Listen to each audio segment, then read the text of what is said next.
গোটা পৃথিবীতে এখন তিনটা ফেরকা খুব সতর্ক। একটা ফেরকা হচ্ছে ওয়াহাবি ফেরকা। এই ওয়াহাবি দুই প্রকার। তোরা বলেন ওয়াহাবি কয় প্রকার? এটা আমি বলছি না, আলা হযরত বলছে। ওয়াহাবি দুই প্রকার। এক প্রকার হলো মাযহাব মেনে ওয়াহাবি, আর এক প্রকার ওয়াহাবি হলো মাযহাব মানে না ওয়াহাবি। মাযহাব মানে ওয়াহাবি আছে এক প্রকার, মাযহাব না মেনে ওয়াহাবি এক প্রকার। তো এখন মাযহাব মেনে যারা ওয়াহাবি ভারতীয় উপমহাদেশে তাদের দেখবেন, আর আরব রাষ্ট্রে গেলে দেখবেন এই যে এভাবে হাত বাঁধে বারবার আঙ্গুল নাচায়, এরা হলো মাযহাব না মেনে ওয়াহাবি। দুইটাই ওয়াহাবি। এদের মূলত এরা হচ্ছে খারিজি ফেরকার শাখা। এক নাম্বার ফেরকা হলো ওয়াহাবি, এদেরকে আমরা আহলে হাদিস বলি, কিন্তু মূলত তারা হচ্ছে ওয়াহাবি। তারপরে আসেন আরেকটা হলো শিয়া। একটু জোরে বলেন আরেকটা হলো কি? আরেকটা জোরে বলেন কি? শিয়া। আরেকটা হলো শিয়া। এই দুইটা ফেরকা আবার আজকে আমাদের সমাজে আপনার আমার সন্তান আজকে হয়ে যাচ্ছে নাস্তিক। জোরে বলেন কি হয়ে যাচ্ছে? আজকে আপনার ছেলেকে পড়তে দিয়েছেন ইঞ্জিনিয়ারিং এ। গতকালকে আমার বাসায় কিছু মেহমান এসেছে। একজন লোক বলতেছে, হুজুর আমার ভাই, আমার চাচাতো ভাই যে আলা হযরতের নাত শরীফ পড়তো, ইঞ্জিনিয়ারিং এ ভর্তি করিয়েছে, এখন সে নাস্তিক হয়ে গেছে। এখন সে ইসলামের বিরুদ্ধে, নবীর বিরুদ্ধে কথা বলে। একটু জোরে কন্যা নাউজুবিল্লাহ। আজকে আমার আপনার সন্তানকে আপনি সায়েন্সে ভর্তি দিয়েছেন, বিভিন্ন শাহজালাল বিজ্ঞান ও প্রযুক্তি বিশ্ববিদ্যালয়ে ভর্তি দিয়েছেন, বিভিন্ন বুয়েটে ভর্তি দিয়েছেন, বিভিন্ন জায়গায় উচ্চতর ডিগ্রির জন্য ভর্তি দিয়েছেন, কিন্তু আপনি খেয়াল করেন না আপনার ছেলের বন্ধু সহপাঠীরা কেমন। এই কারণে আপনার ছেলে, আপনার নাতি কিন্তু আজকে বাতিল ফেরকা যোগদান করছে, নাস্তিকতার দিকে যাচ্ছে। এই দিকে আমাদের খেয়াল রাখতে হবে। কথা কোনা কেন ঠিক কিনা? এবার আসেন, এই তিনটা বিষয়ে আমরা সতর্ক থাকতে হবে। ওয়াহাবি আহলে হাদিস এই দুই ফেরকার রসুনের কুয়া আলাদা হলেও রেশন একটা। এবার আসেন শিয়া, এটা আলাদা ফেরকা। এবার আসেন নাস্তিকতা। এই তিনটা বিষয়ে আমরা যদি সতর্কতা না অবলম্বন করি, আমাদের উপায় বলেন কোন উপায়? এখানে যারা এসেছি, যাদের দাড়ি উঠে গেছে, অধিকাংশ ছেলে সন্তান আওলাদ আছে বা অনেকে বিবাহ করেছে। আমরা বিবাহ না করলে, সন্তানাদি না হলেও আমরা আরেকজনের সন্তান, আমরা একদিনের সন্তানের বাবা হব। আমার বাবার ভাইয়েরা, আপনার সন্তান যদি বাতিল ফেরকার অনুসারী হয়, আপনার সন্তান যদি গুস্তাখে রাসূল হয়, তাহলে কি হবে? আপনি যখন মারা যাবেন, বাবা মারা যাবার পরে আপনি একটা আশা করবেন, একটা আশাটা কি? আল্লাহ হাবিব সাল্লাল্লাহু আলাইহি ওয়াসাল্লামের হাদিস, সহিহ মুসলিমের 1638 নম্বর হাদিস, হযরত আবু হুরায়রা থেকে বর্ণিত, আমার নবী বলছে, হে আমার উম্মত, তোমরা মারা যাওয়ার পরে সব আমলের দরজা বন্ধ হয়ে যাবে, তিনটা আমল ব্যতীত। ইল্লা মিন সালাসাতিন, তিনটা আমল ব্যতীত। এক নাম্বার হচ্ছে সদকায়ে জারিয়া, দুই নাম্বার হচ্ছে উপকারী ইলম, তিন নাম্বার হচ্ছে ওয়ালাদিন সালেহ, নেককার সন্তান। তার কাজটা হবে কি? তুমি যখন মারা যাবে, কবর দেশে চলে যাবে, জানাজার খাটিয়ার উপরে চলে যাবে, সেখান থেকে শুরু হবে কি শুরু হবে? কইয়াদু ওয়ায়াদু লাহু, কে সে তোমার জন্য অবিরত দোয়া করবে। জোরে বলেন কি করবে? আরো জোরে বলেন কি করবে? সহিহ মুসলিমের হাদিস 1638 নম্বর হাদিস। তাহলে আমার নবী বলতেছে, আপনি মারা যাওয়ার পর আপনার সন্তানের একটা ডিউটি আছে বাবার জন্য। সেটা কি? দোয়া। একটু জোরে বলেন না, সেটা কি? তা আপনার সন্তান যদি বাতিল ফেরকা যায়, আমাকে হক বাতিল চিনিয়ে দেওয়ার জন্য পোস্টারে, লিফলেটের মধ্যে বিষয় দিয়েছে, আপনার সন্তান যদি বাতিলপন্থী হয়, বেহক দলের সদস্য হয়, নাহক দলের সদস্য হয়, হবে কি? এই দেখেন আমার হাতে বই, রাসূল সাল্লাল্লাহু আলাইহি সাল্লামের সালাত লিখেছেন আহলে হাদিসদের একজন হুজুর, নাম হলো আব্দুর রাজ্জাক বিন ইউসুফ। বইয়ের নাম হলো রাসূল সাল্লাল্লাহু আলাইহি সাল্লামের সালাত। উপরে মনোগ্রাম সুন্দর, ভিতরে হলো বিষ। যারা বলেন ভিতরে কি? বোতলের উপরে নিমলিটের মধ্যে লাগায় দিয়েছে মধু, কিন্তু ভিতরে হলো কি? বিষ। তাহলে এটা কি গ্রহণ করা যাবে? এটাও হইছে এরকম। বইয়ের নাম অনেক সুন্দর, রাসূল সাল্লাল্লাহু আলাইহি সাল্লামের সালাত। আমার কলেজ বিশ্ববিদ্যালয়ের ছেলেদেরকে এই বইগুলো ফ্রিতে বিতরণ করা হয়, যাকাতের টাকা কালেকশন করে। আমার কলেজ বিশ্ববিদ্যালয়ের ছেলেরা, আমার ভাইয়েরা যাচাই বাছাই ছাড়া পড়া শুরু করে কয় এতদিন তো ইমাম সাহেবের সালাত শুনলাম, ইমাম আবু হানিফার সালাত শুনলাম, এখন বই আসছে রাসূল সাল্লাল্লাহু আলাইহি সাল্লামের সালাত। তো এটাই তো আমাদের জানা দরকার, এটাই তো আমাদের শোনা দরকার, এই বইটাই তো আমাদের পড়া দরকার। পড়তে পড়তে আপনার ছেলে ওই বাতিল ফেরকার সাথে বন্ধুত্ব করার কারণে পড়তে পড়তে পড়তে পড়তে কোথায় চলে গেছে জানেন? পড়তে পড়তে চলে গেছে পৃষ্ঠা নাম্বার হলো 315। এখানে একটা হেডিং দেওয়া হয়েছে, দেখেন কালো কালি দিয়ে বোল্ড করা। হেডিং কি? দাফনের পরে মুনাজাত করা যাবে না। এতদিন তারা বলছে জানাজার পরে মুনাজাত করা যাবে না, আর এখন ফতোয়া দিছে কি জানেন? দাফনের পরেও মুনাজাত করা যাবে না। আচ্ছা, দাফনের পরে না হয় মুনাজাত না করলাম, তার পরবর্তীতে 40 দিন পর জুমার দিন, ঈদের সময়, শবে বরাতের সময় কি জিয়ারত করা যাবে? এবার দেখেন তারপরের পৃষ্ঠায় লিখতেছে কবরস্থানে গিয়ে সূরা ফাতিহা ইয়াসিন তেলাওয়াত করেও দোয়া করা যাবে না। করলে কি হবে? লিখতেছে তা সম্পূর্ণরূপে বেদাত। কইরা অর্ধেক বেদাত না, 75% বেদাত না, 90% বেদাত না। কইরা কেমন বেদাত? কবরের কাছে গিয়ে সূরা ফাতিহা ইয়াসিন পড়ে দোয়া করা, এটা কেমন বেদাত? কইটা অর্ধেক বেদাত না, 90% বেদাত না, এটা সম্পূর্ণরূপে বেদাত। বেদাত আবার সম্পূর্ণ অসম্পূর্ণ আছে। আচ্ছা যাই হোক, এটা নতুন কথা শুনলাম। তো দেখেন, আজকে আপনার সন্তান যদি এই বাতিল ফেরকায় যোগদান করে, ওয়াহাবি ফেরকায় যোগদান করে, জানাজার পর, দাফনের পর, তার পরবর্তী সময়, কোনবর্তী সময় ওই দোয়া পাওয়ার সম্ভাবনা আছে? এই পিছনের বাপ চাচারা একটা জোরে আওয়াজ দেন। আপনার সন্তান, নাতি, আপনার ছোট ভাই যদি এই ফেরকায় যোগদান করে, মরে যাওয়ার পরে দোয়া পাওয়ার সম্ভাবনা 1%ও আছে? আমার বাবার ভাইরা, গভীর মনোযোগ। আজকে বলা হচ্ছে কবর জিয়ারতে সূরা ফাতিহা ইখলাস, সূরা ফাতিহা ইখলাস কোরআন তেলাওয়াত করা এটা গুনার কাজ। আপনার সন্তান যদি গুস্তাকে রাসূল হয়, এই বাতিল ফেরকায় যোগদান করে, আপনার সন্তান তো নিজে দোয়া করবে না, করবে না, আরো 10 মায়ের সন্তানকে বলবে এ বেটা বন্ধ কর, এটা কি বেদাতি কাজ করতেছস। সে তো নিজে করবে না, আরো 10 জনরে বাধা দিবে। কথা কোনা কেন ঠিক কি না? গত বছরের ঘটনা বলছি। চাঁদপুর জেলার একটা থানার নাম হচ্ছে কচুয়া। এই কচুয়া থানার আমাদের আহলে সুন্নাত ওয়াল জামাতের একজন মুরব্বি মারা গেল। এই বেচারা আহলে সুন্নাত ওয়াল জামাতের জন্য একটা মাদ্রাসার বিশাল বড় জায়গা দিয়েছে। তার দেওয়া জায়গায় সুন্নি মাদ্রাসা হয়েছে, কিন্তু তার ছেলেরা হলো বাতিলপন্থী। এখন যখন জানাজা হয়েছে, ছেলেদের সাথে কোনো সম্পর্ক রাখতো না ওই বেচারা। বলে তোরা ওয়াহাবি হয়ে গেছো, তোদের সাথে কোনো সম্পর্ক নাই। মরে যাওয়ার সময় বুঝেন না, বাবা তো আয়েশা দোষ, জানাজা শেষ, লাশ নিয়ে টানাটানি, সুন্নিরা ধরে একদিকে, তার ছেলেরা টানে একদিকে, লাশ নিয়ে টানাটানি লেগে গেছে। তার ছেলেরা বলে আমার বাবার জানাজার পরে আমরা দোয়া হতে দিব না। আমাদের সুন্নি আশিক রাসূল ভাইরা বলে তোমাদের সাথে তোমার বাবার সম্পর্ক ছিল বঞ্চিত, তোমাদের সাথে কোনো সম্পর্ক ছিল না, সম্পর্ক ছিন্নর মতো ছিল। আমরা জানি তোমার বাবার সাথে খেয়েছি, উঠেছি, একসাথে ঘুমিয়েছি, একসাথে চলেছি। তোমার বাবা সুন্নি মাদ্রাসার জন্য জায়গা দিয়েছে, আর তোমরা এসে হুট করে বলবা তোমার বাবার জন্য আমরা একটু দোয়া করব। আমাদের সুন্নি ইমানি ভাই হিসেবে আজকে দোয়া করতে দিবে না। আমার বাবারা ভাইয়েরা, গন্ডগোল এমন চরম পর্যায়ে গিয়েছে, বিভিন্ন টেলিভিশনে খবর, সংবাদ মাধ্যমে এই খবরটা গিয়েছে। আমার বাবারা ভাইয়েরা, বিশেষ করে আমাদের চাঁদপুরের ভাইরা চ্যালেঞ্জ দিয়েছে তাদেরকে যে তোমরা তোমাদের কোন বড় হুজুর, ঢাকার হুজুর, রংপুরের হুজুর, দিনাজপুরের হুজুর, কোন হুজুরকে বসাবে বলো, আমরা বাহাসে রাজি। বাহাসের জন্য যুবকরা আমাকে 1 নম্বরে দিয়েছে। তারা বলে না বাহাস আমরা অনলাইনে করব। আমি বলেছি অনলাইনেও রাজি। আমি যখন রাজি হয়েছি, তাদের হুজুরদের কাছে একটু যোগাযোগ করছে যে প্রতিপক্ষকে আমার নাম শুনেছে, খবর টবর নিয়ে এখন আর বাহাসে বসতে চায় না। কথা কোনা কেন ঠিক কি না? যদি প্রমাণ চান, আমার মোবাইলে সবগুলো কথোপকথন, যোগাযোগ, স্ক্রিনশট আমার মোবাইলে আছে। কারো সন্দেহ লাগলে যাওয়ার সময় দেখা করবেন। আমার বাবারা ভাইরা, হক যখন এসে যায়, বাতিল তখন ফালাইতে হয়। কথা কোনা কেন ঠিক কি না?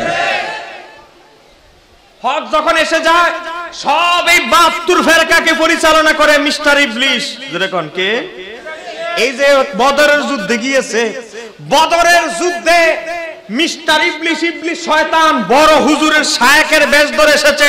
আবু জাহেল, উতবা, সাহেবা সব কাফেরকে বলেছে আরে মিয়া তোমরা ভয় পাও কেন, আগাও। যখন বদরের যুদ্ধে ইমাম কাস্তালানি আল মাওয়াহিবুল্লাহ দুনিয়ার মধ্যে প্রথম খণ্ড 138 পৃষ্ঠা লিখেছে, বদরের যুদ্ধে যখন আমার আল্লাহ ফেরেশতা নিয়োজিত করলেন, ফেরেশতা নামায় দিলেন আসমান থেকে। এখন কাফেররা তো আর ফেরেশতা দেখে না, ইবলিস শয়তান তো ফেরেশতা দেখে। যখন দেখছে জিব্রাইল সহ ফেরেশতা বদরের যুদ্ধে চলে আসছে, ইবলিস শয়তান তার যত আওলাদ তাওলাদ আছে এগুলো নিয়ে যখন পালায়ন শুরু করলো, বলে ও হুজুর, আরে আপনি আমাদেরকে পালায়ন করতেছেন কেন আমাদেরকে ছেড়ে? তখন মিস্টার ইবলিস বলে, আরে আমি এমন কিছু দেখি যা তোমরা দেখো না। এটা বলতে বলতে পালায় চলে গেছে। হক যখন আসে ইবলিস পালায়। কথা কোন ঠিক কি না? এবার আসেন, আমাকে আজকের মাহফিল কমিটি থেকে একটা বিষয় দেওয়া হয়েছে যে কি, রাসূল সাল্লাল্লাহু আলাইহি সাল্লামের একজন সাহাবী হযরত আমির মুয়াবিয়া রাদিয়াল্লাহু তাআলা সহ আরো কিছু সাহাবীদেরকে আজকে কিছু শিয়ারা গালাগালি করে। কথা কোন কারো ঠিক কি না? এটা আমাদের সমাজ একটা ভয়ঙ্কর ফেরকা, সেই ফেরকার নাম হচ্ছে শিয়া ফেরকা। জোরে বলেন, ফেরকাটার নাম কি? শিয়া। নামটা কিন্তু অনেক সুন্দর, অর্থ সুন্দর, কিন্তু কামটা হইলো খারাপ। কামটা খারাপ কি? শিয়াদের এক নাম্বার কাজ হচ্ছে ইসলামের 3 খলিফা হযরত আবু বকর, ওমর, ওসমান, এমনকি হযরত আমির মুয়াবিয়া সহ প্রায় 270 জন সাহাবীকে তারা কাফের মনে করে, খারাপ ভাষায় গালাগালি করে। একটু জোরে কোন নাউজুবিল্লাহ। মনে রাখবেন, সাধারণভাবে আপনাদেরকে বলছি, আজকে যদি আপনি একটা খ্রিস্টান ধর্মযাজক, যে খ্রিস্টান ধর্মের দাওয়াত দেয় মানুষকে, একটা খ্রিস্টান ধর্মযাজক ধর্মগুরুকে যদি জিজ্ঞাসা করেন, আপনি বলেন তো ঈসা আলাইহিস সালামের পরে সর্বোত্তম ব্যক্তিকে, তখন খ্রিস্টান বলবে ঈসা আলাইহিস সালামের 11 জন সাহাবী ছিল যারা উনার সাথে সাথে থাকতো, উনার খেদমত করতো। ঈসা আলাইহিস সালামের পরে তারা হলো সর্বোত্তম, সম্মানিত, তাদের ব্যাপারে কোনো কথা নাই, সমালোচনা করা যাবে না। একটা খ্রিস্টান বলে আমাদের নবী ঈসার সাথী যারা, তারা হলো সর্বোত্তম সম্মানিত মানুষ, তাদের ব্যাপারে কথা বলা যাবে না। আজকে একটা ইহুদিকে যদি জিজ্ঞাসা করেন, তারা বলবে মুসা আলাইহিস সালামের কথা, তারা বলবে জাকারিয়া, ইয়াহইয়া আলাইহিস সালামের কথা, তাদের সাথীদের কথা বলবে। ইয়াহইয়া আলাইহিস সালামের যারা সাথী ছিল, হযরত মুসা আলাইহিস সালামের যারা সাহাবী ছিল, তাদেরকে কোনো সমালোচনা করা যাবে না। এ মুসলমান, আজকে ইহুদি নাসারাদেরকে যদি জিজ্ঞাসা করেন, তারা বলবে আমাদের নবীর যারা সাথী ছিল, সাহাবী ছিল, তারা অনেক সম্মানিত, তাদের সমালোচনা করা যাবে না, এটা বেদিনী কাজ। আর আজকে মুসলমান নামদারি কিছু লোক বেরিয়ে গেছে, তারা আমার নবীর সাহাবীদেরকে গালাগালি করে, সমালোচনা করে। আমি মনে করি তারা ইহুদি নাসারাদের চাইতে আরো নিকৃষ্ট। কথা কোন ঠিক কি রে? আমার কথা হলো ক্লিয়ার। আপনারা জানেন, আমি অনলাইনে শিয়াদের সাথে বাহাস করেছি। হযরত আমির মুয়াবিয়া রাদিয়াল্লাহু তাআলা নিয়ে যারা অনলাইনে দেখেছেন, এখানে স্টেজে আলেম ওলামারা আছে। এখন যদি আমি ফায়ে ধরি, আপনাদের হাটহাজারি থেকে বলছি, আমি দরকার হলে ফায়ে ধরবে এদের। যদি ফায়ে ধরে বসে থাকি, যদি একবার রিকোয়েস্ট করি আরেকবার একটু বসি শিয়াদের সাথে অনলাইনে, অফলাইনে তো বসবেই না, অনলাইনে আরেকবার বসি, ফায়ে ধরবা, আপনাদের কাছে আমি গ্যারান্টি দিচ্ছি, কোন শিয়াকে যদি আপনারা রাজি করাতে পারেন, আমি তার ফায়ে ধরবো। তারপরেও সে বাহাসে রাজি হয় কিনা একটু দেখেন। ফায়ে ধরবো কিন্তু রাজি হয় না। তার কারণ একবার তাদেরকে সুবানি খাওয়াই দিয়েছি, জাতি দেখে ফেলেছে এই শিয়াদের আসল রহস্য, তাদের ক্ষমতা, তাদের এলেমের পুঁজি। এজন্য তারা তাদের ফলের বিয়াল যখন বেরিয়ে গেছে, এখন তাদের পাওয়ার শেষ। কথা কোন ঠিক কি না? আমি চ্যালেঞ্জ করে যাচ্ছি আজকে আপনাদের এই মাহফিল থেকে, দরকার হলে শিয়া হুজুরের ফায়ে ধরবো, তো ফায়ে ধরি ভাই, তুমি তাও বসো। হক কোনটা না হক কোনটা, হক কোনটা বাতিল কোনটা মানুষ জানো। তোমরা শিয়ারা যদি হক হও, এটাও মানুষ জানবে। আমরা আহলে সুন্নাত ওয়াল জামাত যদি হক হই, এটাও জানবে। কথা কোন ঠিক কি না? আমার বাবারা ভাইরা, আমি আগেই বলেছি, আমার সাবজেক্টটা আকীদা। একটু নরম নরম সুরে ওয়াজ করার কোনো সুযোগ নাই, কারণ আকীদার ওয়াজ তো সুর দিয়ে করা যাবে না। এমন যাক, এবার আসেন, এই শিয়া একটা বাতিল ফেরকা। এই ফেরকার প্রায় 90টার মতো কুফরি আকীদা। একটু জোরে বলেন, কয়টা? 90টা। তো আর আমি বলতে পারবো না, আমার মোবাইলে দেখেন সব তালিকা করে নিয়ে আসছি, কিন্তু মাহফিলের সময়, নির্ধারিত সময়ের ভিতরে আমার শেষ করতে হবে, কারণ আমার পরে প্রধান আলোচক চলে আসবে। শিয়া অর্থ, ওই যে বলছিলাম, শিয়া অর্থটা বড় সুন্দর। শিয়া অর্থ দল, শিয়া অর্থ সমর্থক, শিয়া অর্থ সাহায্যকারী, সব অর্থই সুন্দর, কিন্তু কামটা হইল খারাপ। বলেন, তাদের কাজগুলো হলো কি? খারাপ। আমার বাবার ভাইরা, এই শিয়া ফিরকা সৃষ্টি হয়েছিল ইসলামের তৃতীয় খলিফা হযরত ওসমান ইবনে আফফান রাদিয়াল্লাহু তাআলার সময়। আব্দুল্লাহ ইবনে সাবা একজন ব্যক্তি, সে ছিল ইহুদি। একটু জোরে বলেন, সে ছিল কি? সে ছিল ইহুদি। হযরত ওমরের যুগে সে ইসলাম কবুল করেছে। তার টার্গেট হলো ইসলামকে ধ্বংস করা, মুসলমানদের মধ্যে গুতাগুতি লাগায় দেওয়া, এক মুসলমান আরেক মুসলমানকে সহ্য করতে না পারে হানাহানি যুদ্ধে যেন লিপ্ত হয়, এটা ছিল তার টার্গেট। সে এখন ইহুদি ধর্মের বড় হুজুর ইহুদি ধর্মের। এখন চিন্তা করলো মুসলমানের বেশ ধরে মুসলমানদের ভিতরে ঢুকে আমি তো মোটামুটি পয়সাওয়ালা, ইহুদিদের থেকে গোয়েন্দা ভিত্তি করে পয়সা আমদানি রপ্তানি করে আমি মুসলমানদের ভিতরে হাঙ্গামা ঢুকিয়ে দিব। একটু জোরে কোন নাউজুবিল্লাহ। এই লক্ষ্যে সে ঢুকেছে, লেবাস লাগিয়ে মুসলমানদের ভিতরে ঢুকে গেছে। এখন হযরত ওমরের হাতে ঘোষণা দিয়ে ডোল ফিটায়া ঘোষণা দিয়ে মুসলমান হয়েছে। এখন হযরত ওমরের কাছাকাছি থেকে বুঝেছে ওমর এমন কঠিন মানুষ, যেই ওমর রাস্তা দিয়ে হাঁটলে ওই রাস্তায় 24 ঘন্টা শয়তান চলাফেরা করে না, যে ওমরের মতো মানুষের ধোঁকা দেওয়া সম্ভব না। এখনই আব্দুল্লাহ ইবনে সাবা অপেক্ষা করতেছে ওমর কখন মরবে। এর মনের মধ্যে খালি দোয়া, আল্লাহ ওমরের তাড়াতাড়ি মারার ব্যবস্থা করো, কারণ ওমরের সময় আর তার সুবিধা করতে পারছে না। হযরত ওমর রাদিয়াল্লাহু তাআলা ইন্তেকাল করলেন। একা টার্গেট হযরত ওসমান খলিফা হলেন। ওসমানকে কিভাবে পথভ্রষ্ট করা যায়, ওসমানকে কিভাবে মুসলমানদের বিরুদ্ধে লেলিয়ে দেওয়া যায়। আমার বাবারা ভাইরা, এই আব্দুল্লাহ ইবনে সাবা হযরত ওসমান রাদিয়াল্লাহু তাআলার পিছে লাগতেছে। হযরত ওসমান রাদিয়াল্লাহু তাআলার যুগে বিভিন্ন মুসলমান নামধারী ব্যক্তিদেরকে টাকা দিয়ে ক্রয় করলো, বিভিন্ন অবস্থায় ফিতনা সৃষ্টি করতে লাগলো। হযরত ওসমানের বিরুদ্ধে একদল বিদ্রোহীকে লাগিয়ে দিল। অবশেষে হযরত ওসমানকে কোনমতে 50 দিন, কোনমতে 40 দিন হযরত ওসমানকে গৃহবন্দী করে হযরত ওসমানকে নির্মমভাবে শহীদ করা হয়। একটু জোরে কন্যা নাউজুবিল্লাহ। হযরত ওসমানকে যখন ঘরের মধ্যে ঘেরাও করা বন্দী করা হয়, হযরত আলী তখন খলিফা না। হযরত আলী রাদিয়াল্লাহু তাআলা কি করলেন, ওনার দুই শাহজাদা, একজন ইমাম হাসান আরেকজন ইমাম হোসাইনকে হযরত ওসমানের ঘর পাহারা দেওয়ার জন্য লাগাই দিলেন। বর্ণনা করেছে, এই ঘটনাটি বর্ণনা করেছেন বিখ্যাত তাবি হযরত সাঈদ ইবনুল মুসাইয়িব রাহমাতুল্লাহ আলাইহি। তার বর্ণনাটি গ্রহণ সংকলন করেছে ইমাম বুখারীর উস্তাদ ইমাম ইবনে সাদ আত-তাবাকাতুল কুবরার মধ্যে। এই হযরত ওসমানের ঘরের দরজায় নবীর দুই নাতি ইমাম হাসান ইমাম হুসাইনকে দরজার মধ্যে দেওয়া হয়েছে। হযরত আলী বলে, আমার দুই বেটা ওসমানকে পাহারা দিবে, কেউ যেন তাকে হত্যা করতে না পারে। এখন এই আব্দুল্লাহ ইবনে সাবার চক্র, যে শিয়াবাদের যে প্রতিষ্ঠাতা আব্দুল্লাহ ইবনে সাবার চক্র চিন্তা করতেছে আলী কখন মদিনা থেকে বের হবে, দূরে কোথাও একটু যদি যায় তাহলে ওসমানকে আমরা শেষ করে ফেলবো। ওসমান যদি মারা যায়, খলিফা মারার কারণে মুসলমানদের মধ্যে গুতাগুতি লেগে যাবে, বিদ্রোহ লেগে যাবে, এটাই তো আমার দীর্ঘদিনের চাওয়া।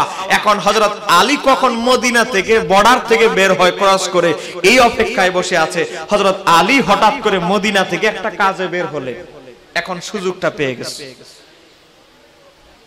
হযরত আলী বের হয়ে গেলেন। এই আব্দুল্লাহ ইবনে সাবার চক্র দুইজন ব্যক্তিকে ভাড়া করলেন, খুনি, পারদর্শী খুনি, ডাকাত। সবাই ডাকাতি করতে পারে না, ডাকাতি করে 2-4-8-10টা ডাকাতি করে অভ্যস্ত এমন লোকই ডাকাতিতে নামে। কথা কোন ঠিক কিনা? ডাকাতির দলেও সহজে কোন নতুন ডাকাতকে কেউ নেয় না। আগে তুই আমাদের সাথে মাগনা ট্রেনিং এ যাবি, তারপরে ডাকাতি নিব। গতকাল কেউ আমার যে ড্রাইভার সাহেব ওনাকে ডাকাতে ধরেছে, রড রাস্তা ফেলে দিয়েছে, উনি রড নিচে ফেলায় চলে আসছে। যে বাড়িহারাটের আগে চতুর্দিকে অনেক থানা, এখনো এসআই, অনেক থানার ওসি, অনেক এসআই যোগদান করে নাই, এখনো অনেক জায়গায় এই সুযোগে ডাকাতরা লুফি নিচ্ছে। কথা কোন ঠিক কি? গভীর মনোযোগ। এখন দুইজন ভাড়াটিয়া খুনি ভাড়া করলো কি জন্য? যে আজকে রাতে ওসমানকে শেষ করতে হবে। এখন ওসমানের বিরুদ্ধে এই যে আব্দুল্লাহ ইবনে সাবা মানুষের কান ভারী করে ফেলেছে, কয় কি ওসমান 60টা অপরাধী। এ শিয়াদের দাবি, শিয়ারা এখনো বলে 4টা অপরাধী। 1 নাম্বার কি? ওসমান ছিল স্বজনপ্রীতি লোক, সে তার বংশের লোককে ক্ষমতায় বসিয়েছে। 2 নাম্বার কি? ওসমান আল্লাহর হাবিবের অনেক সুন্নতকে ধ্বংস করেছে। 3 নাম্বার কি? ওসমান নবীর কোরআন রে ফুরায় ফেলছে। এই বিভিন্ন অভিযোগ দিয়ে ওসমান রাদিয়াল্লাহু তাআলাকে সমালোচিত করছে। এখন এই আব্দুল্লাহ ইবনে সাবার চক্র, আবু বকর সিদ্দিক ইসলামের কয় নাম্বার খলিফা? আপনারা কি ঘুমায় গেছেন নাকি? 10টা বাজে ঘুমায় গেছেন? ইসলামের প্রথম খলিফা সিদ্দিক আকবর হযরত আবু বকর সিদ্দিকের এক ছেলে মুহাম্মদ ইবনে আবি বকর, তারও কান বাড়ি করে ফেলছে, মাথা ব্রেন নষ্ট করে ফেলেছে। তাকে বলেছে উসমানকে মারলে শহীদের সওয়াব হবে, উসমানকে মারো। একটু জোরে কোন নাউজুবিল্লাহ। অথচ উসমানকে আমার নবীর 2 মেয়ের জামাতা, যাকে জুন্নুরাইন উপাধি দেওয়া হয়েছে, উসমানকে যিনি বদরের যুদ্ধে অংশগ্রহণ করেছেন, বদরের যুদ্ধে অংশগ্রহণের ফজিলত কি? আমার নবী বলেছে বদরের যুদ্ধে যারা অংশগ্রহণ করেছে আমার আল্লাহ তাদের তালিকা জান্নাতের তালিকাদের ভিতরে ঢুকায় দিয়েছে, তারা হলো জান্নাতুল ফিরদাউসের বাসিন্দা। তো এখন হযরত উসমান রাদিয়াল্লাহু তাআলা যার জীবনের অর্ধেকের বেশি সম্পদ ইসলামের রাস্তায় ব্যয় করেছে, হযরত উসমান রাদিয়াল্লাহু তাআলাকে হত্যা করার উদ্দেশ্যে হযরতে আবু বকর সিদ্দিকের ছেলে ঢুকে গেছে। ওই যে 2 জন খুনিকে বাড়া করা হয়েছে তারা এখনো ঢুকে নাই, তার আগে ঢুকছে আবু বকর সিদ্দিকের ছেলে। আবু বকর সিদ্দিকের শাহজাদা ঢুকে হযরতে ইমাম হাসান হোসেনকে বললেন আমি ওনার সাথে দেখা করব, কথা বলবো। এই কথা বলে ঢুকেছে। ঢুকার পরে হযরত উসমানের দাড়ির মধ্যে ধরেছে। বলেন কিসের মধ্যে ধরছে? দাড়ির মধ্যে। অথচ ছেলে কিন্তু আবু বকর সিদ্দিকের শাহজাদা। এই আব্দুল্লাহ ইবনে সাবার চক্র ব্রেন ওয়াশ করতে করতে অনেক সাহাবীদের পর্যন্ত ব্রেন ওয়াশ করে ফেলেছে। তারা পরে বুঝতে পেরেছেন যে এটা একটা চক্র। আমার বাবারা ভাইরা, এখন হযরত উসমান জুন্নুরাইন বলে, হে আমার ভাতিজা আবু বকরের ছেলে, তোমার বাবা যদি আজকে বেঁচে থাকতো, তোমার বাবার সাথে এমন এমন সম্পর্ক, তোমার বাবা আমাকে এমন এমন উপদেশ দিয়েছে, এমন ভালো আমার সম্পর্ক ছিল 2 জনের, আজকে তোমার বাবা যদি বেঁচে থাকতো, ও ভাতিজা তোমার বাবা যদি এই ঘটনা শুনতো, বাবা যদি দেখতো কি অবস্থা হতো। তখন এই কথা বলার পর কি করলো? তখন হযরত উসমান রাদিয়াল্লাহু তাআলাকে যখন হত্যা করা হয়, শহীদ করা হয়, তখন তিনি কোরআন পড়তেছিলেন, সূরা বাকারা তেলাওয়াত করতেছিলেন। আমার বাবারা ভাইরা, তখন হযরত উসমান রাদিয়াল্লাহু তাআলা স্ত্রী দেখতেছে 2 জন মুখোশধারী ব্যক্তি তলোয়ার, রাঙ্গা তলোয়ার উঁচু করে হযরত উসমানের গর্দান কেটে ফেলবে এমন ভাবে উন্মুক্ত করেছে। তখন হযরত উসমানের স্ত্রী হাত বাড়িয়ে দিলেন, ওনার 4টা আঙ্গুল, কোন বর্ণনা এসেছে 3টা আঙ্গুল, 3টা 4টা আঙ্গুল কর্তন হয়ে কেটে হযরত উসমানের গর্দানটা কেটে ফেলা হয়। একটু জোরে কোন নাউজুবিল্লাহ। এখন এই যারা ওই যে বারাটিয়া খুনি, এরা কাজ সারতে দেরি, উদাও হইতে দেরি নাই। এখন মানুষ শুনেছে, এরা আবার বাইরে গিয়া মুখ খুলে বলতেছে উসমানকে হত্যা করা হয়েছে। দেখছেন ঘটনাটা কি? উসমানকে হত্যা করা হয়েছে, ঘরের ভিতরে খুনি আছে। আসল খুনি কিন্তু তারাই মানুষকে বলতেছে উসমানকে হত্যা করা হয়েছে। ঘরের ভিতরে ঢুকে মানুষ পাইলো আবু বকর সিদ্দিকের ছেলেকে। অথচ আবু বকর সিদ্দিকের ছেলে যদিও তার সাথে খারাপ ব্যবহার করেছে হযরত উসমানের সাথে, তিনি কিন্তু হত্যা করে নাই, কিন্তু মানুষ গিয়ে আসামি হিসাবে পেল আবু বকর সিদ্দিকের ছেলেকে। এই গুঞ্জন উঠে গেল যে আবু বকর সিদ্দিকের ছেলেই হযরত উসমানকে হত্যা করেছে। এখন হযরতে আলী রাদিয়াল্লাহু তাআলা আসলেন, আবু বকর সিদ্দিকের ছেলেকে বাধা হলো। বাধার পরে হযরতে আলী আসলেন, বলে আলী আসুক, আলী আসলেই আমরা এটার ব্যাপারে কথা বলবো। হযরতে আলী আসলেন, আসার পরে সব ঘটনা শুনলেন। ওনার স্ত্রীকে বললেন, বলেন তো আবু বকর সিদ্দিকের ছেলে হত্যা করেছে না কে হত্যা করেছে? বলে তিনি অনেক কথা বলেছেন, হযরত ওসমানকে ধমক দিয়েছেন, অনেক খারাপ ব্যবহার করেছেন, তবে তিনি হত্যা করে নাই। যারা হত্যা করেছে তাদের মুখ বাঁধা ছিল, তারা পলায়ন করেছে। এখন আমার বাবারা ভাইরা, এখন মুসলমানদের ভিতরে একটা সন্দেহের বেড়াজাল ঢুকে গেছে। মুসলমানদের ভিতরে বিভাজন সৃষ্টি হয়ে গিয়েছে। এই অবস্থার পরিপ্রেক্ষিতে একদল লোক তখন ছিল 18 জিলহজ হযরত ওসমানকে শহীদ করা হয়। একদল গোয়েন্দা ভিত্তি, এই যে আব্দুল্লাহ ইবনে সাবার একটা বড় চক্র, তারা ছিল মক্কায় তখন হজের মৌসুম, হজ চলে। তখন 18 জিলহজ হযরতে মা আয়েশা সিদ্দিকার কান বাড়ি করা হলো। মা আয়েশা সিদ্দিকাকে বলা হলো, ও উম্মাহাতুল মুমিনিন, ওসমানকে, হযরত ওসমান রাদিয়াল্লাহু তাআলা আনহুকে নিরপরাধ ব্যক্তিকে অন্যায়ভাবে হত্যা করা হয়েছে, আর আলী তাদের বিচার না করে আলী খলিফা হয়ে গেছে। একটু জোরে কন্যা নাউজুবিল্লাহ। আপনারা কি বিরক্ত হচ্ছেন? এই কথাটা না বললে শিয়া ফেরকা সম্পর্কে কিছুই জানবেন না, কারণ এটা হলো শুরু। আমার বাবারা ভাইরা, এই হযরতে মা আয়েশা সিদ্দিকা রাদিয়াল্লাহু তাআলা আনহাকে বোঝানো হয়েছে আলী হলো ক্ষমতা লোভী, উসমানকে মেরেছে, হত্যাকারীরা তার আশেপাশে ঘুরতেছে, বিচার না করে আলী গদিতে বসে গেছে। এখন মা আয়েশা সিদ্দিকার কান বাড়ি করা হয়েছে, তিনিও তো একজন মানুষ, মহিলা। এখন হযরতে আয়েশা রাদিয়াল্লাহু তাআলা আনহা মানুষদেরকে উটের উপরে আরোহণ করে বললেন, ইয়া আইয়ুহান নাস, ইয়া আইয়ুহাল মুমিনুন, ইয়া আইয়ুহান নাস, হে ঈমানদাররা, হে মুমিনেরা, এদিকে আসো। কি হয়েছে উম্মাহাতুল মুমিনিন, কি হয়েছে বলেন?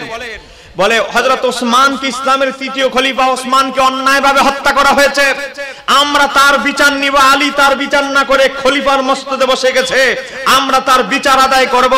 তোমরা কি নিরীহ একজন মানুষকে হত্যা করা হয়েছে ওসমানকে, তোমরা কি তার বিচার চাও, হত্যার বিচার চাও? সাহাবীরা তাবিরা বলতে লাগলো, অবশ্যই চাই। তো যারা যুদ্ধ করতে পারো, যুদ্ধ করার ক্ষমতা আছে, আমার সাথে যোগদান করো। রওনা দিলেন। হজের কাজ কমপ্লিট হয়েছে, মক্কা থেকে রওনা দিলেন হযরত উম্মাহাতুল মুমিনিন মা আয়েশা সিদ্দিকা রাদিয়াল্লাহু তাআলা আনহা বিশাল এক সেনাবাহিনী নিয়ে রওনা দিলেন হযরত আলীর বিরুদ্ধে যুদ্ধ করবে। কেন? আলী উসমানের হত্যার বিচার না করে ক্ষমতায় বসে গেছে। মা আয়েশা সিদ্দিকা তো পুরো ঘটনাটা জানে না, কারণ ওনার কাছে ঘটনাটা গোপন করা হয়েছে। এখন হযরত আলীও বিশাল এক সৈন্যবাহিনী নিয়ে রওনা দিলেন। হযরত আলীর কথা হচ্ছে, আমরা কোনো না কোনো ভাবে হযরত মা আয়েশা সিদ্দিকার উটকে ঘেরাও করব, উটকে ঘেরাও করে ওনাকে একটা তাঁবুতে এনে ঘটনাটা খুলে বললেই ব্যাপারটা থেমে যাবে। কথা কোনা ঠিক কি না? এটা ছিল হযরত আলীর রওনা দেওয়ার উদ্দেশ্য, কারণ উনি তো সাহাবীদের মধ্যে সবচেয়ে বড় জ্ঞানী ছিলেন। হযরত আলী রাদিয়াল্লাহু তাআলা রওনা দিলেন। মা আয়েশা সিদ্দিকা উটের উপরে আরোহণ করে যুদ্ধের নেতৃত্ব দিয়েছিলেন। এজন্য বলা হয় এই যুদ্ধকে জঙ্গে জামাল, ওষ্টির যুদ্ধ, মানে যেই যুদ্ধে উটের উপরে মা আয়েশা সিদ্দিকা উটে আরোহণ করে যুদ্ধ পরিচালনা করেছিলেন। আমার বাবার ভাইরা, যুদ্ধের এক পর্যায়ে আব্দুল্লাহ ইবনে সাবার চক্র ঢুকে গেছে মা আয়েশা সিদ্দিকার দলে, আবার হযরত আলীর দলেও ঢুকে গেছে যুদ্ধের নাম দিয়ে। দুই দলে কিন্তু আব্দুল্লাহ ইবনে সাবার লোক আছে। এখন মা আয়েশা সিদ্দিকা রাদিয়াল্লাহু তাআলা আনহাকে বহু কষ্টে নিয়ন্ত্রণ করে হযরত আলী ব্যাপারটা, ঘটনাটা বুঝাইলেন তাঁবুর ভিতরে ঢুকায়া। মা আয়েশা সিদ্দিকাকে বললেন, ও উম্মাহাতুল মুমিনিন, আপনি কি আল্লাহর হাবিবের ওই হাদিস শুনেননি যেটা ইমাম ইবনে সাদ তাবাকাতুল কুবরা নকল করেছে? ও উম্মাহাতুল মুমিনিন, আল্লাহর হাবিব আমার নবীর বিবিদেরকে একত্রিত করে একটা কথা বলেছিল, হে আমার বিবিরা, আমি আশঙ্কা করছি আমার একজন বিবি আলীর সাথে বিরোধে জড়াবে, সাবধান, আলীর সাথে যখন বিরোধে জড়াবে তোমরা আলীর পক্ষে থাকবে, সাবধান, আলীর বিরুদ্ধে যাবে না। আল্লাহর হাবিব কি এই কথা ভবিষ্যৎবাণী করেনি? হে উম্মাহাতুল মুমিনিন, আপনি কি ভুলে গেছেন? এই কথা শোনার পর মা আয়েশা সিদ্দিকা রাদিয়াল্লাহু তাআলা আনহা, কিতাবের নাম মুসান্নাফ ইবনে আবি শায়বা, সেখানে এসেছে মা আয়েশা সিদ্দিকা কাঁদতে কাঁদতে ওনার ওড়না ভিজে গিয়েছিল। একটু জোরে বলেন না সুবহানাল্লাহ। তাহলে জঙ্গে জামাল, ওটের যুদ্ধ শেষ, খতম, আর আগে বাড়ায় নাই। এখন হযরত আলী রাদিয়াল্লাহু তাআলা কোথায় আসলেন? মদিনায় চলে আসলেন। মা আয়েশা সিদ্দিকা মদিনায় চলে আসলেন। যুদ্ধ কিন্তু বন্ধ হয়ে গেছে, যুদ্ধ আর হয় নাই। এখন আব্দুল্লাহ ইবনে সাবার চক্র কয়, লাগাইলাম যুদ্ধ আর এখন বন্ধ হয়ে গেল যুদ্ধ। আমাদের তো সব এত পয়সা, এত কষ্ট করলাম, এত টাকা পয়সা খরচ করলাম ইহুদিদের থেকে আইন না, এখন সব বন্ধ হয়ে গেছে, এটা তো হতে পারে না। এখন তারা চিন্তা করলো আলীর বিরুদ্ধে গন্ডগোল কিভাবে লাগানো যায়। এই আব্দুল্লাহ ইবনে সাবার চক্র চলে গেল সিরিয়ায়। একটু জোরে বলেন কোথায়? সিরিয়ায়। সিরিয়ায় তখন আমির হচ্ছে হযরত আমির মুয়াবিয়া রাদিয়াল্লাহু তাআলা।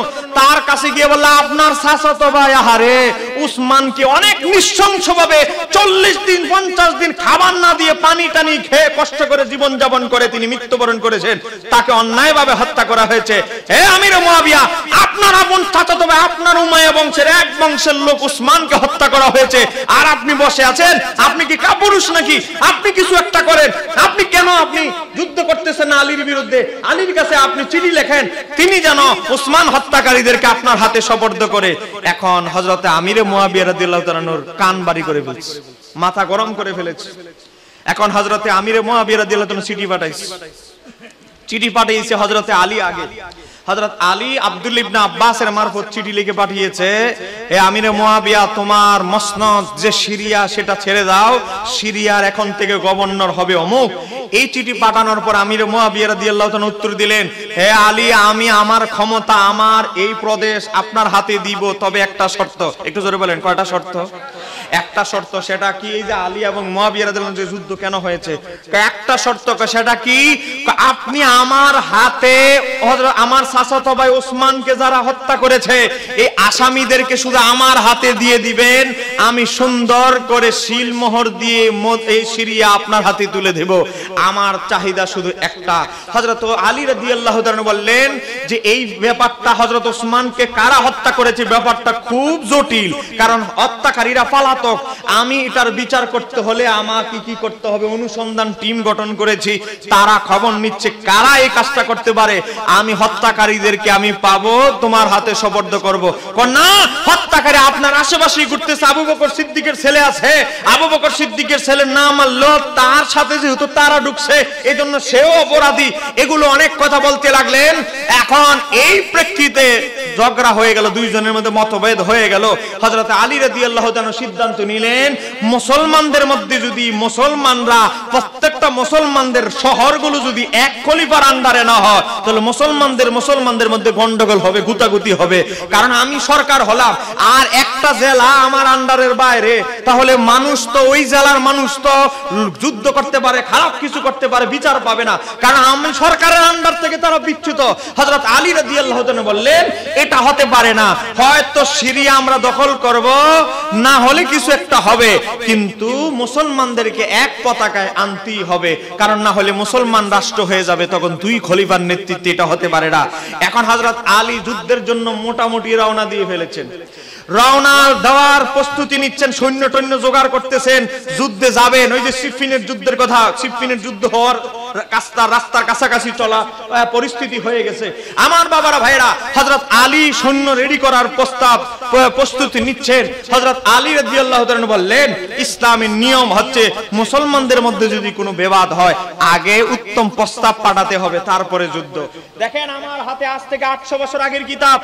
আজকে এই ঐতিহাসিকরা ইমামরা কি লিখে গেছে, সাহাবী তাবিরা কি বলে গেছে, আজকে শিয়ারা আপনাদের কি বুঝাবে কি জানেন? আমির মুয়াবিয়া রাদিয়াল্লাহু তাআলা ছিল আহলে বাইতের দুশমন। জোরে বলেন না নাউজুবিল্লাহ। আমির মুয়াবিয়া ছিল আহলে বাইতের দুশমন। তো আহলে বাইতের দুশমনি করার কারণে আলীর সাথে যুদ্ধ করেছে, কিন্তু আসলে যুদ্ধটা আলীর সাথে ব্যক্তিগত দ্বন্দ্বের জন্য নয়, কারণ হযরত আলীর সাথে আমির মুয়াবিয়া রাদিয়াল্লাহু তাআলা গোটা জীবনে একবারও কোনো ঝগড়া হয় নাই, গালাগালি হয় নাই, হাতাহাতি হয় নাই। এরকম প্রমাণ শিয়ারা দিতে পারবে? তো এই ওসমানের শাহাদাতের সময় কেন হয়েছে?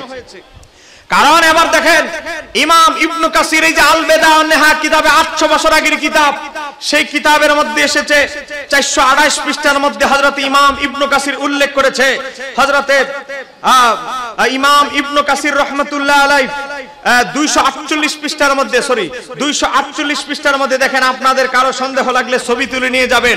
আমি ইতিহাসের পাতা থেকে বলছি, তা আবার সনদ সহ সনদবিহীন নয়, বিশুদ্ধ সনদে এসেছে। কয় কি, হযরত আলী তার পক্ষে একজন প্রতিনিধি পাঠাইলেন, তুমি গিয়ে মুয়াবিয়াকে বুঝাও, মুয়াবিয়া যেন আমার অবস্থাটা বুঝে। আমরা যুদ্ধ চাই না, মুসলমানের বিরুদ্ধে যুদ্ধ আমরা চাই না। আলী রাদিয়াল্লাহু তাআলা তার পক্ষে একজন প্রতিনিধি পাঠালেন, একদল প্রতিনিধি পাঠালেন। এই প্রতিনিধির প্রধান ছিলেন হযরত আবু মুসলিম আল খাওয়ালানি। আবু মুসলিম খাওয়ালানিকে পাঠাইছেন। এত মানুষ, আবু মুসলিম খাওয়ালানি কিন্তু সাহাবী না, আবু মুসলিম খাওয়ালানি একজন তাবী।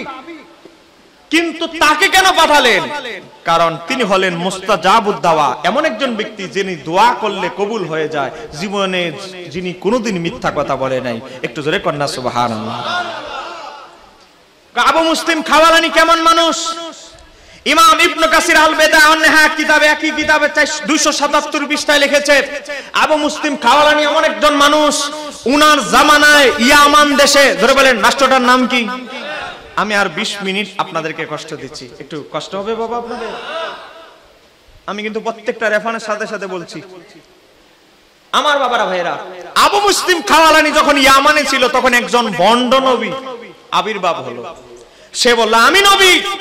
সে টাকা খরচ করে অনেক মানুষদেরকে তার দলে ভিড়ালো, তার বিরুদ্ধে যদি কেউ কথা বলতো, গরিব নিরীহ মানুষদেরকে টাকা খরচ করে রাত্রবেলা ঘুম করে ফেলতো, ওই আয়নাগরের ভিতরে ঢুকায় ফেলতো।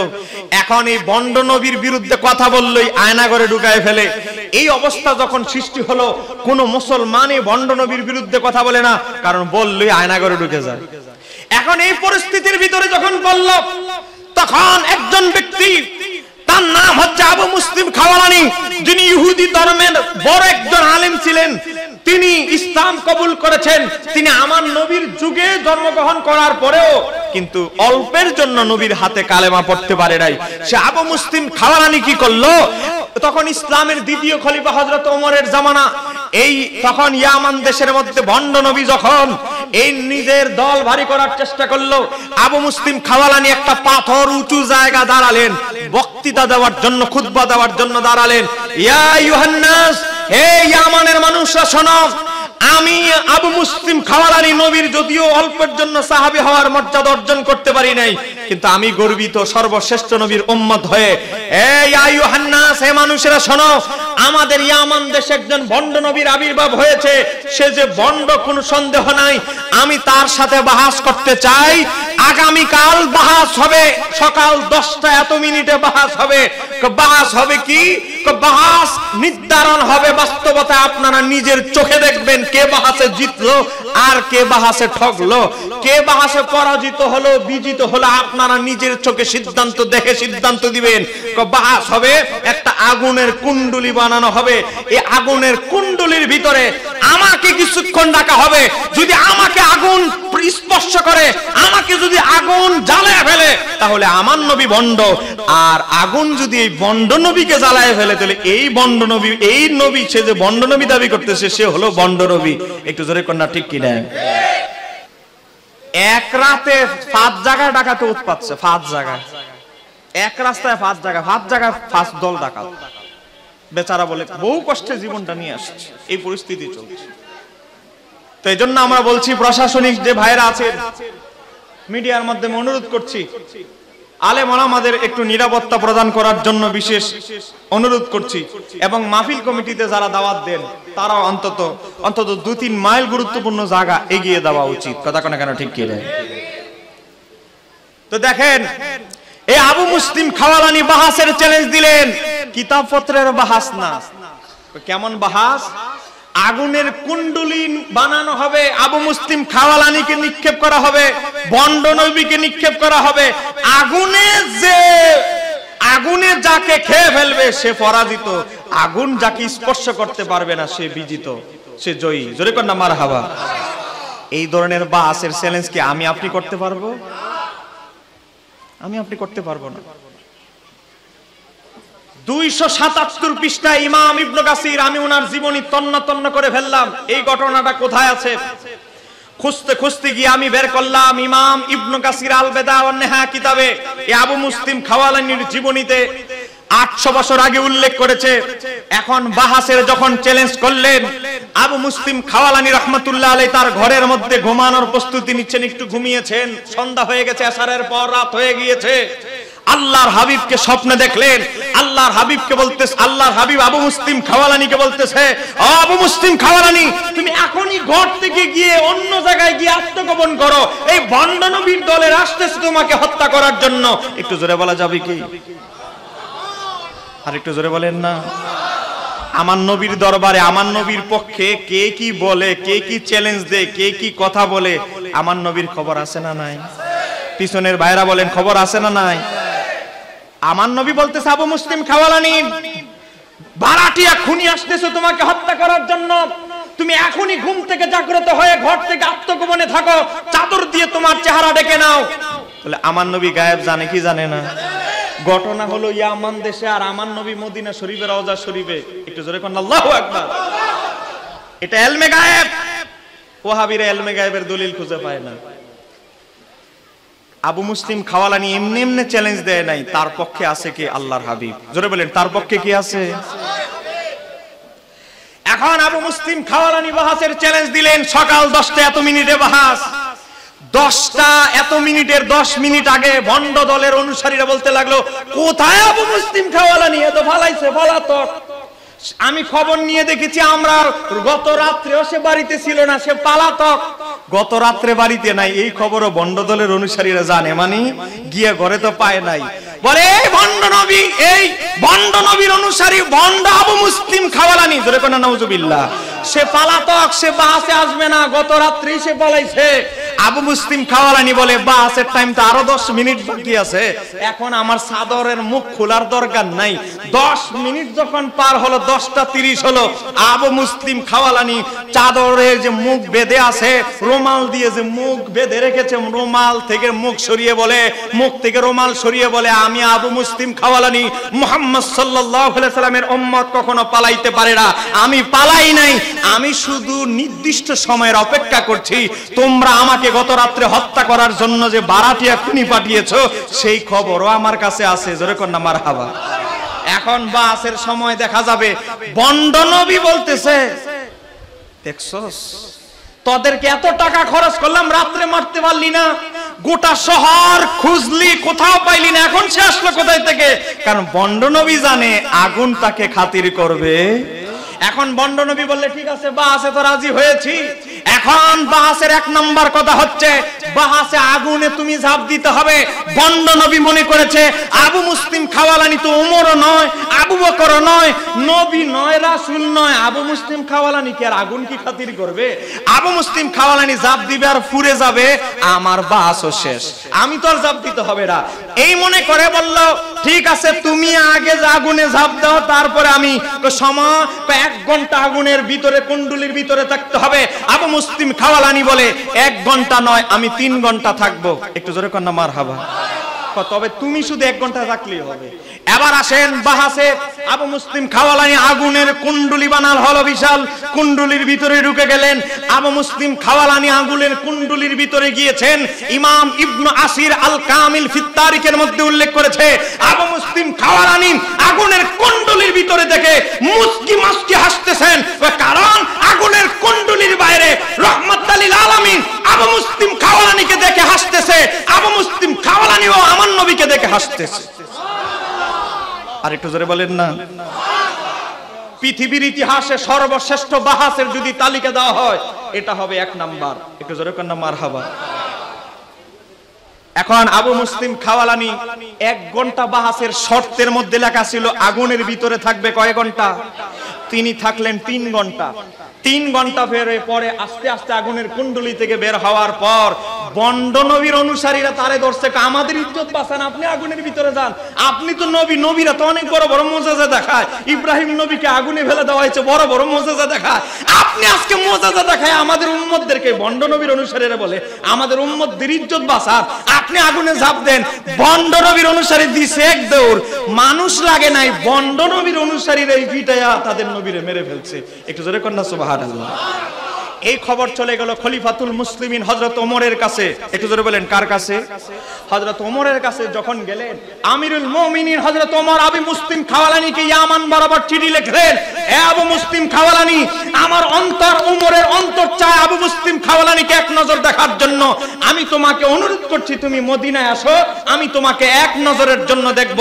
ইমাম ইবনে কাসির রাহমাতুল্লাহ আলাইহি উল্লেখ করতেছে, আবু মুসলিম খাওয়ালানি যখন কোথায় আসলো, মদিনায় আসলো ইয়ামান থেকে। বাহাসের পরে কি করলেন হযরত ওমর রাদিয়াল্লাহু তাআলা, কি করলেন? তার 2 চোখের, আমার পাশে ফরিদি হুজুর আছে দেখেন, তার 2 চোখের মাঝখানে কপালে চুমু খেলেন। একটু জোরে কর না। হযরত ওমর তার 2 চোখের কপালের, 2 চোখের মাঝখানে কপালে চুমু খেলেন।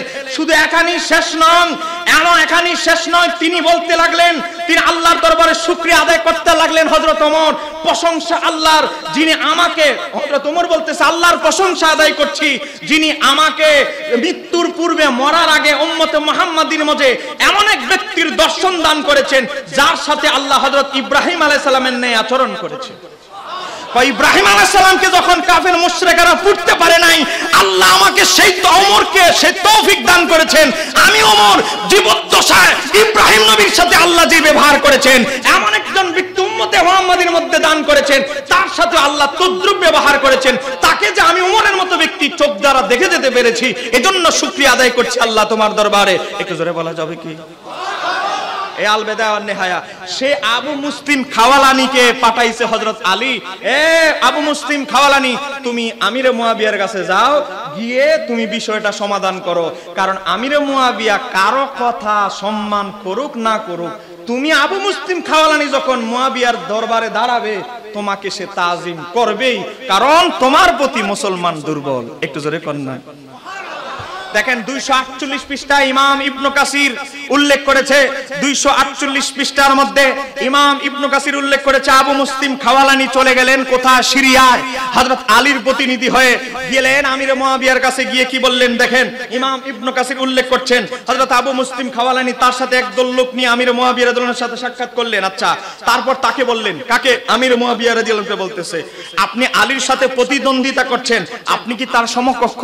আবু মুসলিম খাওয়ালানি বলে, আপনি আমি আলী রাদিয়াল্লাহু তাআলার সাথে যে যুদ্ধে জড়ার প্রস্তুতি নিচ্ছেন, আপনি তার প্রতিদ্বন্দ্বিতা করছেন, আপনি কি মর্যাদা তার সমকক্ষ? একটু জোরে কন্যা সুবহানাল্লাহ। তাহলে বোঝা গেল হযরতে আলীর সমকক্ষ গোটা পৃথিবীতে তখন কেউ ছিল। তারপরে বলতেছে, আপনি কি তার সমকক্ষ? তিনি বলেন, কে? হযরতে আমিরে মুয়াবিয়া। তিনি বলতেছে, আল্লাহর শপথ, আল্লাহর কসম করে বলছে, আল্লাহর শপথ, আমি জানি তিনি আমার চেয়ে শ্রেষ্ঠ। একটু জোরে কন্যা মারহাবা। এজন্য আমরা সুন্নিরা অনেক বয়ানের ক্ষেত্রে এমন ভাবে সাবধানতা অবলম্বন করতে হবে, কখনো আলী রাদিয়াল্লাহু তাআলার সাথে মুয়াবিয়া রাদিয়াল্লাহু তাআলার কোনো তুলনা করা যাবে? একটু জোরে বলেন না, তুলনা করা যাবে? আমরা সব সাহাবীকে সম্মান করি, তারা আমাদের মাথার তাজ, কিন্তু হযরত আলী রাদিয়াল্লাহু তাআলার সাথে মুয়াবিয়া রাদিয়াল্লাহু তাআলা যখন আলোচনা আসবে, তাকে দুইজনকে সমান বাবা বাজাবে না। দুইজন সাহাবী, কিন্তু হযরত আমির মুয়াবিয়া সাহাবী, হযরত আলীও সাহাবী, তবে আলী রাদিয়াল্লাহু তাআলা আহলে বাইতের সদস্য, কিন্তু মুয়াবিয়া রাদিয়াল্লাহু তাআলা আহলে বাইতের সদস্য নয়। এবার আসেন, হযরত মুয়াবিয়া রাদিয়াল্লাহু তাআলা বলছে, আল্লাহর শপথ, আমি জানি তিনি আমার চেয়ে শ্রেষ্ঠ এবং উত্তম এবং খিলাফতের অধিক উপযুক্ত।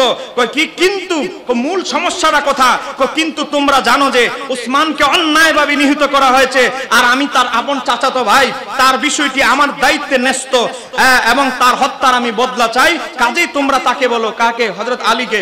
তোমরা তাকে গিয়ে বলো, আলীকে গিয়ে বলো, তিনি উসমান হত্যাকারীদেরকে আমার হাতে তুলে দিন, তাহলে তুলে দিন, তাহলে আমি আমার এই সিরিয়ার শাসন কর্তৃত্ব আমি তার হাতে তুলে দিব। তখন তারা হযরত আলীর কাছে আসে, আবু মুসলিম খাওয়ালানি আসে, আলীকে গিয়ে সবকিছু বলে, হযরত আলী রাদিয়াল্লাহু আনহু এই বিষয়টা বলে, কিন্তু তিনি কাউকে তাদের হাতে তুলে দিলেন না। ফলে শামবাসীরা হযরত মুয়াবিয়া রাদিয়াল্লাহু আনহুর পক্ষে লড়াই করার সিদ্ধান্ত নিল, আর অন্যান্য এলাকার মানুষ হযরত আলীর পক্ষ নিল। এই মুসলমানদের মধ্যে হযরত ওসমান হত্যাকে কেন্দ্র করে এই যুদ্ধটা জড়িয়েছে। বলেন কাকে কেন্দ্র করে? হযরত ওসমানকে কেন্দ্র করে। কিন্তু এই ব্যাপারটাকে শিয়ারা আপনাদেরকে বুঝাবে কি? আলী, হযরত আলী রাদিয়াল্লাহু তাআলার সাথে ব্যক্তিগত দ্বন্দ্বের কারণে, ব্যক্তিগত দুশমনির কারণে মুয়াবিয়া যুদ্ধ করেছে। ব্যাপারটা হচ্ছে কি যুদ্ধ? হযরত ওসমানের শাহাদাত। তা আবার কেমন ব্যক্তি বর্ণনা করেছে? এই জগতে পৃথিবীর উম্মত মুহাম্মাদের মধ্যে হযরত আবু মুসলিম খাওয়ালানি, যিনি যার সাথে আল্লাহ ইব্রাহিম আলাইহিস সালামের মতো আচরণ করেছেন, তিনি বলতেছেন ঘটনাটা হলো ওসমানকে কেন্দ্র করে, হত্যাকে কেন্দ্র করে। আর আপনাদেরকে শিয়ারা বুঝাবে যে আমিরে মুয়াবিয়া রাদিয়াল্লাহু তাআলা আর হযরতে আলী রাদিয়াল্লাহু আনহু যে দ্বন্দ্ব, এটা ব্যক্তিগত দুশমনি। একটু জোরে কন্যা নাউজুবিল্লাহ। এই জায়গাটা বুঝতে হবে। হযরত আলী রাদিয়াল্লাহু তাআলার সাথে হযরত আমির মুয়াবিয়ার যুদ্ধ হলো, যুদ্ধের মধ্যে পরবর্তীতে সন্ধি হয়ে যুদ্ধ এখানেই শেষ হয়ে গেল। কিন্তু এই আব্দুল্লাহ ইবনে সাবার চক্র, শিয়াবাদের প্রতিষ্ঠাতা, তারা হযরত আলী রাদিয়াল্লাহু তাআলাকে দুনিয়া থেকে নামাজের ভিতরে সরায়া দেওয়ার জন্য পরিকল্পনা করলো। রমজান মাসে হযরত আলীকে দুনিয়া থেকে সরিয়ে দেওয়া হলো, মুসলমানদের মধ্যে আবার কঠিন পরিস্থিতি সৃষ্টি করে দিল।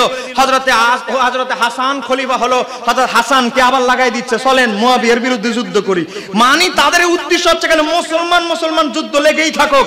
হযরত আলী রাদিয়াল্লাহু তাআলা শাহজাদা ইমাম আবার আমির মুয়াবিয়ার যুদ্ধ সংগঠিত হলো। এখানে হযরতে ইমাম হাসান চিন্তা করলেন, যুদ্ধ করে লাভটা কি? মাঝখানে নিরীহ মুসলমানরা মারা যাবে। তো হযরতে ইমাম হাসান চিন্তা করলো, আমির মুয়াবিয়া রাদিয়াল্লাহু তাআলা বয়স হয়েছে, উনি আর কত বছর বাঁচবে? তো যাই হোক, জটিলতা দরকার নাই, একটা শর্তনামা তৈরি করলেন। শর্তের আলোকে ইমাম হাসান খিলাফত ছেড়ে দিলেন। একটু একটি সময়ের জন্য, কি আপনি মারা যাওয়ার পর আমি ইমাম হাসান অটো খলিফা হয়ে যাবে, কোনো কথা নাই বার্তা নাই, মুসলমান সিরিয়া সহ সারা পৃথিবী এক খলিফার আন্ডারে চলবে। আমার বাবারা ভাইরা, তারপরে হযরত ইমাম হাসানের স্ত্রী জাদা, এই জাদাকে আব্দুল্লাহ ইবনে সাবার চক্র টাকা খরচ করে ওনার স্ত্রীকে কান ভারী করে জাদার মাধ্যমে ইমাম হাসানকে বিষ দিয়ে মৃত্যুবরণ করে আবার অস্থিরতা সৃষ্টি করার জন্য চেষ্টা করলো।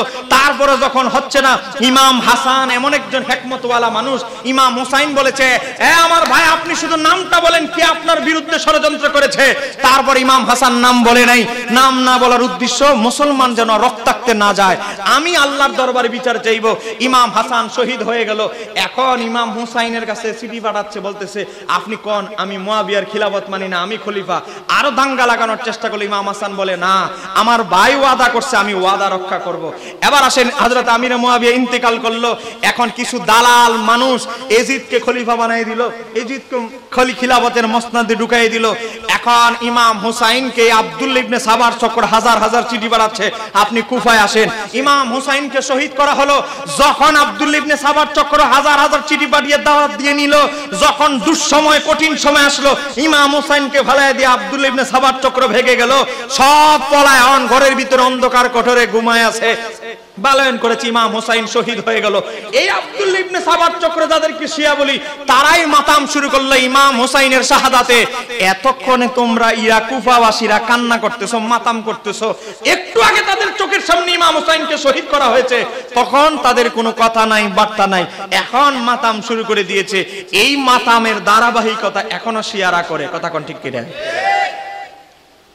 মনে রাখবেন, এই মাতামকারীরাই অরিজিনাল আব্দুল্লাহ ইবনে সাবার চক্র শিয়া। এই শিয়াদের সাথে আমাদের কোনো সম্পর্ক।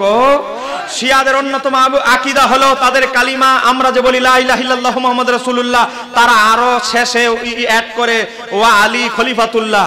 জোরে কোন নাউজুবিল্লাহ। তাদের কালেমা আলাদা, তাদের আজান আলাদা। আপনারা জানেন তাদের আজান আলাদা। এখানে শেষ নয়, হযরত শায়েখ আব্দুল হক মুহাদ্দিস দহলভী তার কিতাবের নাম তোহফায়ে ইসনা আশারা, ইসনা আশারা কিতাবের 270 পৃষ্ঠার মধ্যে লিখেছে, তারা বিশ্বাস করে, এই শিয়ারা বিশ্বাস করে আমার আল্লাহর আকার আকৃতি আছে, তিনি দেখতে যুবকের মতো। জোরে কোন নাউজুবিল্লাহ। এখানে শেষ নয়, শিয়াদের ধর্মে শিয়াদের ইমাম, তারা যে 12 ইমাম মানে ইমামের মার্তবা নবীদের মতো। শিয়াদের আকীদা আবু বকর সিদ্দিক খিলাফতে আলীর কাছ থেকে জোর করে খিলাফত ছিনিয়ে নিয়েছেন। শিয়াদের আকীদা ওমর আলী ও আবু বকরকে খিলাফত নিতে সাহায্য করেছে। ওমর আর আবু বকর দুইজনে মিলে যুক্তি করছে ঘরের ভিতরে, এ আবু বকর তোমারে আমি খলিফা বানাই, তুমি মরে যাওয়ার সময় আমারে খলিফা বানাই দিয়ে যেও। এই চুক্তি করে দুইজনে ক্ষমতা ভাগাভাগি করেছে। একটু জোরে কোন নাউজুবিল্লাহ। এবার আসেন, এটি শায়েখ আব্দুল আজিজ মুহাদ্দিস দহলভী উল্লেখ করেছে, এগুলো আমার নয়, যে শিয়াদের আকীদা ফাদাক বাগান, একটা বাগান ছিল নবীর। আল্লাহ হাবিব সাল্লাল্লাহু আলাইহি ওয়াসাল্লাম ইরশাদ করেছেন, নবীরা ইন্তেকালের পরে তাদের কোনো সম্পদ থাকে না, ওয়ারিশ রেখে যায় না, তার একটা ওয়ারিশ রেখে যায়, সেটা হচ্ছে এলেম। তো আবু বকর সিদ্দিক এই হাদিস অনুযায়ী নবীর যত সম্পদ হাদিস ছিল এগুলো বাইতুল মালে দিয়েছেন, কারণ নবীদের ইন্তেকালের পরে শুধু এলেম ওয়ারিশ রেখে যায়। মা ফাতেমা দাবি করলো যে আপনি আমার বাবার বাগান দিচ্ছেন না কেন? আবু বকর সিদ্দিক বলেন, ওহে ফাতেমা, আপনার বাবা অসংখ্য সাহাবীদের সামনে বলেছে নবীদের ইন্তেকালের পরে তাদের কোনো সম্পদ মিরাস হয় না, এটা সদকা হয়ে যায়, তা আমি এজন্য এটা সদকা বাইতুল মালে দিয়ে দিয়েছি।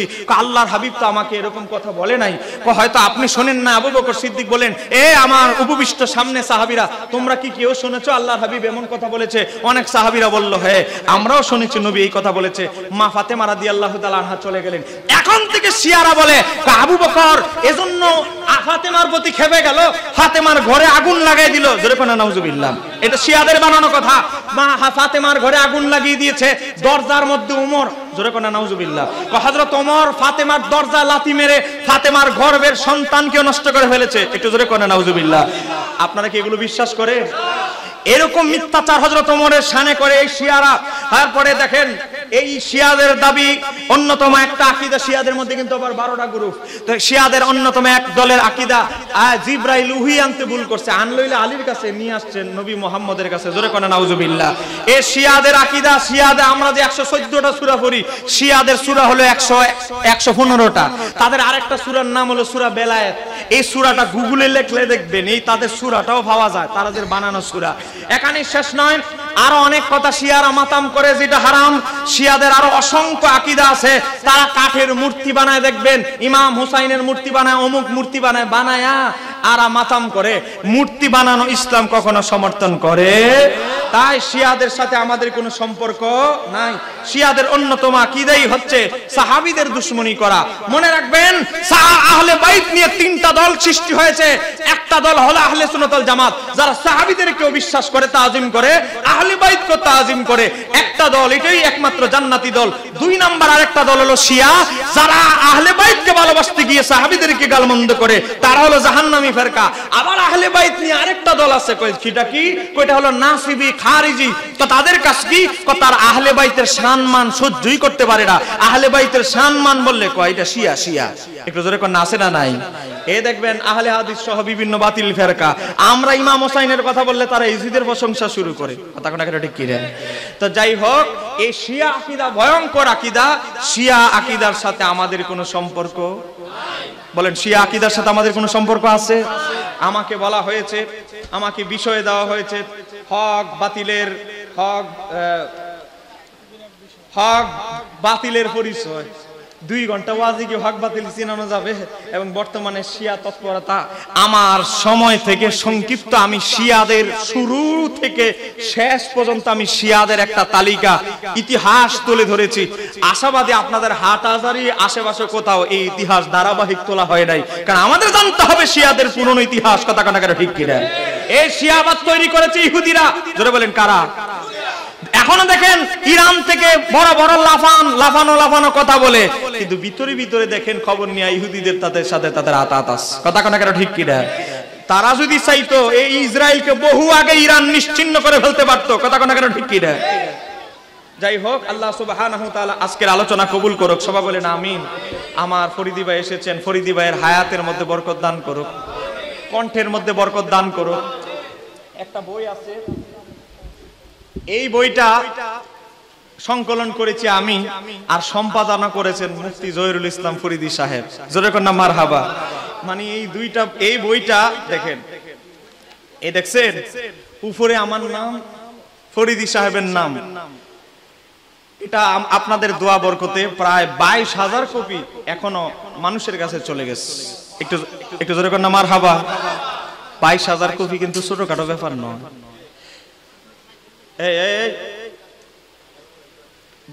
এদিকে মনোযোগ, সময় শেষ। 22,000 কপি চলে গেছে। এই বইটার নাম হচ্ছে হানাফি ও আহলে হাদিসদের 25টি মাসালার বিরোধ মীমাংসা। ওয়াজ শেষ। 25টা মাসালার শিরোনাম বলবো না, শুধু 5-6টা মাসালা বলছি। 1 নাম্বার কালেমায়ে তৈয়বা। আজকে বলে আল্লাহর পাশে নবীর নাম লেখা নাকি শিরিক। জোরে কোন নাউজুবিল্লাহ। এই আব্দুর রাজ্জাক বিন ইউসুফ তার বইয়ের 63 পৃষ্ঠা লিখেছে আল্লাহর পাশে নবীর নাম মসজিদের ওয়ালে লেখা শিরিক। আরো জোরে বলেন। কালেমা হলো লা ইলাহা ইল্লাল্লাহ। আব্দুর রাজ্জাক বিন ইউসুফ বক্তব্য বলেছে যে কালেমা মুহাম্মদ রাসূলুল্লাহ কালেমার অংশ, এটা 20 বছর গবেষণা করে আমি আব্দুর রাজ্জাক বিন ইউসুফ পাই নাই। জোরে কোন নাউজুবিল্লাহ। আমি 32টা হাদিস দিয়ে, দেখেন এই যে হাদিস আরবি দিয়ে, অর্থ দিয়ে, রেফারেন্স দিয়ে 32টা হাদিস দিয়ে প্রমাণ করেছি আল্লাহর পাশে নবীর নাম আরশে যেমন এই কালেমা ছিল, এটাই মুমিনদের কালেমা, হাদিস দ্বারা প্রমাণিত কালেমা। কথা কোন ঠিক কিনা? এরপরে বলে নবীর পিতামাতা নাকি কাফের মুশরিক ছিল। জোরে কোন নাউজুবিল্লাহ। এরপরে ঈদে মিলাদুন নবী নাকি সবচেয়ে বড় বেদাত। ঈদ আজানের আগে সালাতু সালাম বেদাত, জানাজার পরে দোয়া বেদাত, দাফনের পরে বেদাত, ইমামের পিছনে ওয়ালাদ দোয়ালিন বলার পরে আমিন বলে চিৎকার করতে হবে, তারাবি নামাজ 8 রাকাত পড়তে হবে, বারবার হাত উঠাইতে হবে নামাজে, ওয়ালাদ দোয়ালিন বলার পর আমিন চিৎকার করে বলতে হবে, নামাজে বারবার আঙ্গুল নাচাইতে হবে, এভাবে হাত বাঁধতে হবে ঠ্যাং 2টা ছড়ায়া। এই 25 গুরুত্বপূর্ণ মাসালার জবাব এখানে আছে। এই বইটা একটা বই নিলে আপনি 25টা মাসালা দলিল ভিত্তিক জানবেন। বইও বেশি নাই, মাত্র বই আছে 10টা। বইটা ছাপা শেষ, ছাপাইতে দিয়েছি, ছাপায় রাখতে পারি না, কারণ ফরিদি হুজুরের নাম আছে তো, বরকত তো, ছাপায় রাখতে পারি না। আমার কাছে বই আছে 10টা, কেউ চাইলে 11টাও দিতে পারবো না। এই 10টা বই বাসায় ছিল, নিয়ে আসছি, ছাপাই দিয়ে দিয়েছি। রবিউল আউয়ালের 1 তারিখ থেকে লাগবে তো। এই বইটা 10 জন এই বইটা নিতে পারবেন, 150 টাকা যাবে। আর এতক্ষণ যে আমি ওয়াজ করলাম সে সব ওয়াজ এই বইটাতে পাবেন। সাহাবী রাসূল হযরত আমিরে মুয়াবিয়া রাদিয়াল্লাহু তাআলা 632 পৃষ্ঠা। বলেন 632 পৃষ্ঠা? 632 পৃষ্ঠা, তা আবার প্রথম খণ্ড। এই বইয়ের মধ্যে আমি দলিল ভিত্তিক প্রমাণ করেছি কেন আমরা আহলে বাইতকে ভালোবাসতে হবে আর সাহাবীদেরকে ভালোবাসতে হবে। আমার নবী বলেছেন আস-সাহাবী কান-নুজুম, আমার সাহাবীরা আকাশের তারকা। আর আহলে বাইতের ব্যাপারে বলেছেন আমার আহলে বাইত হচ্ছে সফিনায়ে নূহ আলাইহিস সালামের কিস্তি, নৌকায় জাহাজে না উঠলে যেমন পার হওয়া যাবে না, জান্নাতে যেতে হলে আহলে বাইতের নৌকায় উঠতে হবে। আবার নৌকায় উঠার পরে আবার নাবিকরা রাস্তা ঠিকমতো চিনতে হবে। রাস্তা চিনার জন্য নাবিকদের একটা জিনিসের প্রয়োজন, তারা তারকা দেখে রাস্তা নির্ণয় করে। আমার নবী বলতেছে আস-সাহাবী কান-নুজুম, এই তারকা হচ্ছে আমার সাহাবায়ে কেরাম। জোরে কোন না মারহাবা। তাহলে আহলে বাইত তো লাগবে, সাহাবীদেরকেও যারা বলেন লাগবে কি লাগবে না? তাহলে ওযু গোসল সব ছাড়তে হবে। কারণ আপনি ওযু করেন কিভাবে এটা সাহাবীরা দেখছে, আপনি দেখি নাই, সাহাবীদের দেখে আমরা বর্ণনা করি। সাহাবী কিভাবে রুকু করছে, সাহাবী নবীকে দেখে রুকু শিখেছে, আমরা শিখেছি। তাই তদ্রূপ শিয়াদের যতগুলো খারাপ আকীদা, একটা মুসলমান হিসেবে সুন্নিদের কি কি আকীদা রাখা দরকার আমি 3টা অধ্যায়ে, প্রথম অধ্যায়ে সব তুলে ধরেছি। সাহাবীদের প্রতি আমাদের কি আকীদা হবে, আহলে বাইতের প্রতি কি আকীদা হবে। এই বইটা যদিও দাম বেশি, কিন্তু একটা বই যদি রাখেন কোন শিয়া আপনার সামনে দাঁড়াতে পারবে না। এই বইটার দাম 300 টাকা। 300 টাকা 650টা বই, কোনো বেশি টাকা নয়। কাগজের যে উর্দুগতির দাম, আমার অনুরোধ করছি এই বইটা নিবেন। আর বিশেষ করে 10টা বই আছে, এই যাও 10 জন ব্যক্তি যে আগে নিবেন সেই পাবেন। এই বইটা 10 কপি বই আছে, 10 জন ব্যক্তি নিবেন। আল্লাহ সুবহানাহু ওয়া তাআলা আজকের এই আলোচনা কবুল করুন, সবাই বলেন আমিন। আমি আমার ফরিদি সাহেবের জন্য সর্বশেষ দোয়া করছি। উনি এই কিছুদিন ব্যস্ত ছিলেন বন্যার্তদের ত্রাণ দেওয়ার মাঝে, একটু জোরে কন্যা মারহাবা। তিনি বন্যার্তদের ত্রাণ বিতরণ করেছেন, অনেক কষ্ট করেছেন, ক্লান্ত শরীর। এই ক্লান্ত শরীর নিয়ে ত্রাণ দিয়ে উনি যে এত কষ্ট করে আপনাদের মাহফিলে যোগদান করেছে, আপনারা কি খুশি না বেজার? তোরা বলেন খুশি না বেজার? আল্লাহর হাবিব বলেছে কেউ যদি কোনো বন্যার্ত, কোনো অসহায়দেরকে সাহায্য করে, আমার আল্লাহ 80টা উমরার সওয়াব দান করে। কয়টা এমন উমরা, আব্দুল্লাহ ইবনে আব্বাস বলে তাফসীর দুররে মানসুরে এসেছে, কয়টা এমন উমরা, কেমন উমরা, যেই উমরা একটা উমরা আদায় করলে আমার আল্লাহ জাহান্নাম থেকে ওই ব্যক্তিকে 3 ফারাক 3 খন্দক দূরে সরাবেন। এক খন্দকের পরিমাণ কত জানো? এক খন্দকের পরিমাণ হলো আকাশ আর জমিন যতটুকু ডিফারেন্স। একটা মানুষকে সাহায্য করলে এমন 80টা উমরার সওয়াব পাওয়া যায়। জোরে কন্যা সুবহানাল্লাহ। তাই জন্য আমরা বন্যার্তদের যার জামার সামর্থ্য অনুসারে, এখন অনেক মানুষ বাড়িঘর লন্ডভন্ড হয়ে গেছে, তারা বাড়িঘরহীন হয়ে আছে, তারা যেন অন্তত থাকতে পারে। আমাদের আহলে সুন্নাত ওয়াল জামাতের আলেমরা আবাসনের জন্য, তাদের একটা থাকার ব্যবস্থার জন্য, গরিবদের বেশি যারা গরিব তাদেরকে ব্যবস্থা করবেন, আপনারা চেষ্টা করবেন ত্রাণ দিয়ে সহযোগিতা করার জন্য। আজকের এই মাহফিলকে আল্লাহ তার শাহী দরবারে কবুল করুক। যে আকীদার কথাগুলো বলা হয়েছে এগুলো হৃদয়ে ধারণ করার তৌফিক দান করুক। জোরে বলেন আমিন।